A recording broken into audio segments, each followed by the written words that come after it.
आप सभी भाई बहनों का धर्म दर्शन की ज्ञान संदेश कक्षा में एक बार फिर स्वागत है। अक्सर हमारी चर्चा देखिए विषय भोगों की आसक्ति को लेकर, सुखों को लेकर होती रहती है। लेकिन मनुष्य जोनि देखिए कर्म जोनि के साथ साथ साधना जोनि का एक अवसर है।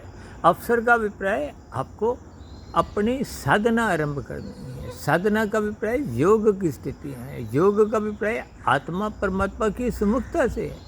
और ये सभी स्थितियाँ आपके हमारे जीवन में एक निरंतर प्रयासों के कारण ही बनने की एक स्थितियाँ होती हैं।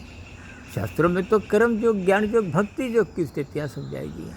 अक्सर हम सरल शब्दों में बार बार कहते हैं, सर्वप्रथम अपने स्थूल शरीर के स्तर पर परोपकार के कार्य करो, भले ही आरंभिक स्तर पर फल पाने की इच्छा बनी रहती है।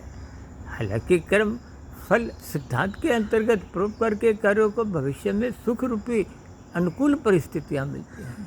लेकिन जैसे जैसे परमात्मा का ज्ञान विज्ञान समझ में आने लगता है तो फिर परोपकार के कार्यों में निष्कामता आने लगती है, यानी कि ये सेवा की स्थितियाँ उत्पन्न होती हैं।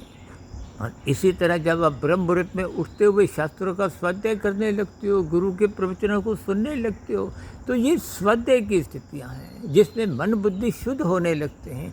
मन बुद्धि शुद्ध करते करते करते करते जब आपके कारण शरीर में शुभ संस्कार बनने लगते हैं और पहले के बुरे संस्कार क्रमशः कमज़ोर होते हुए दग्ध बीज होने लगते हैं, तो ऐसी स्थिति में वो कारण शरीर में की स्थिति मूलभूत रूप से आपके हमारी आत्मा को मूल स्वरूप में एक स्थित करने लगती है। और आत्मा जैसे जैसे मूल स्वरूप अपने ज्ञान स्वरूप स्थिति में स्थित होने लगती है तो परमात्मा के आनंद की झलकें मिलने लगती हैं।